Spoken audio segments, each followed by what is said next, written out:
ଜାନୁଆରୀ 1 ରୁ ବଦଳି ଯିବ ଏହି 5ଟି ବଡ଼ ନିୟମ। ନମସ୍କାର, ମୁଁ ୟୋସି, ଆପଣ ଦେଖୁଛନ୍ତି ଓଡ଼ିଆ ପ୍ରାଇମ୍ ଟକ୍। ତେବେ ଆସନ୍ତୁ ନଜର ପକାଇବା ସମ୍ପୂର୍ଣ୍ଣ ରିପୋର୍ଟ ଉପରେ। ଯଦି ଆପଣ ମୋବାଇଲ ବ୍ୟବହାର କରନ୍ତି ତେବେ ଆପଣଙ୍କ ପାଇଁ ଏକ ଗୁରୁତ୍ୱପୂର୍ଣ୍ଣ ଖବର ରହିଛି। କାରଣ ଜାନୁଆରୀ 1, 2024 ରୁ 5ଟି ବଡ଼ ପରିବର୍ତ୍ତନ ଆସିବ, ଯାହା ମୋବାଇଲ ବ୍ୟବହାରକାରୀଙ୍କୁ ସିଧାସଳଖ ପ୍ରଭାବିତ କରିବ। ଏପରି ପରିସ୍ଥିତିରେ ଆପଣ 31 ଡିସେମ୍ବର ପୂର୍ବରୁ ସମସ୍ତ କାର୍ଯ୍ୟ ସମାପ୍ତ କରିବା ଉଚିତ, ନଚେତ୍ ଆପଣ ମୋବାଇଲ ଫୋନ୍ ମାଧ୍ୟମରେ ୟୁପିଆଇ ଦେୟ ଦେବାକୁ ସମର୍ଥ ହେବେ ନାହିଁ। ସିମ୍ କାର୍ଡ ମଧ୍ୟ ଅବରୋଧ ହୋଇପାରେ।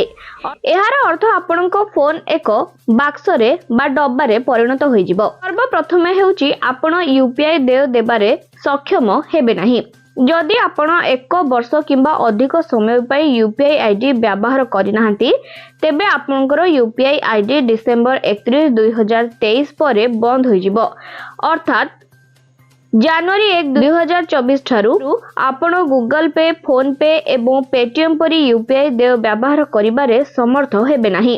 ସେହିପରି ନୂଆ ସିମ୍ କାର୍ଡ ପାଇଁ ଆସିଛି କିଛି ନୂଆ ନିୟମ। ନୂଆ ବର୍ଷରୁ ୟୁପିଆଇ ସିମ୍ କାର୍ଡ ପାଇବା କଷ୍ଟକର ମଧ୍ୟ ହୋଇଯିବ, କାରଣ ସରକାର ନୂଆ ନିୟମ ଲାଗୁ କରିଛନ୍ତି, ଯେଉଁଥିପାଇଁ ଏକ ନୂତନ ସିମ୍ ପାଇବାରେ ବାୟୋମେଟ୍ରିକ ବିବରଣୀ ଦେବାକୁ ପଡ଼ିବ। ଏହି ବିଲ୍ ରାଜ୍ୟସଭା ଓ ଲୋକସଭା ଦ୍ୱାରା ପାରିତ ହୋଇଛି। ଏହା ପରେ ବିଲ୍ ଆଇନରେ ପରିଣତ ହୋଇଯିବ।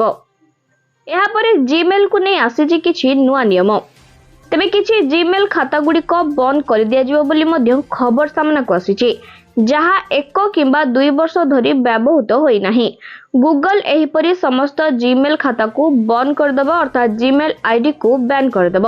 ବ୍ୟକ୍ତିଗତ ଜିମେଲ ଖାତାଗୁଡ଼ିକ ପାଇଁ ନୂତନ ନିୟମ ପ୍ରଯୁଜ୍ୟ ହେବ, ଯେଉଁଠାରେ ନୂତନ ନିୟମ ବିଦ୍ୟାଳୟ ଏବଂ ବ୍ୟବସାୟ ଆକାଉଣ୍ଟରେ ପ୍ରଯୁଜ୍ୟ ହେବ ନାହିଁ। ଏପରି ପରିସ୍ଥିତିରେ ଯଦି ଆପଣ ପୁରୁଣା ଇମେଲ ଆଇଡି ବ୍ୟବହାର କରିନାହାନ୍ତି, ତେବେ ଏହାକୁ ସକ୍ରିୟ କରିବା ଉଚିତ। ପରେ ଲକର ଚୁକ୍ତିନାମାକୁ ନେଇ ଆସିଛି ନୂଆ ନିୟମ। Reserve bank of India 31 December 2023 ସୁଦ୍ଧା ଲକର ଚୁକ୍ତି ନବୀକରଣ ସମ୍ପୂର୍ଣ୍ଣ କରିବାକୁ ନିର୍ଦ୍ଦେଶ ଦେଇଛି। ତେବେ ଆସନ୍ତୁ ଜାଣିବା, ଏଭଳି ପରିସ୍ଥିତିରେ ଆପଣଙ୍କୁ 31 ଡିସେମ୍ବର ସୁଦ୍ଧା ଅନୁମୋଦନ ହେବାକୁ ପଡ଼ିବ, ନଚେତ୍ ଆପଣ ଲକର ବ୍ୟବହାର କରିବାକୁ ସମର୍ଥ ହେବେ ନାହିଁ। ତେବେ ଶେଷରେ ରହିଛି ନାମାଙ୍କନ ଅପଡେଟ୍।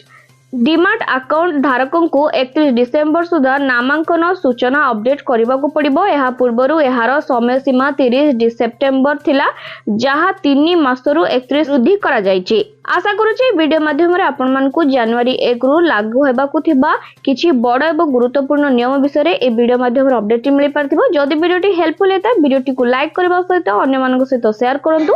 ଏପରି ଦେଶ ବିଦେଶର ସବୁ ଖବର ସର୍ବପ୍ରଥମ ପାଇବା ପାଇଁ ଆମ ସହିତ ଯୋଡ଼ି ହୋଇ ରୁହନ୍ତୁ। ଦେଖା ହେବ ଏକ ଭିଡିଓ ସହିତ। ନମସ୍କାର।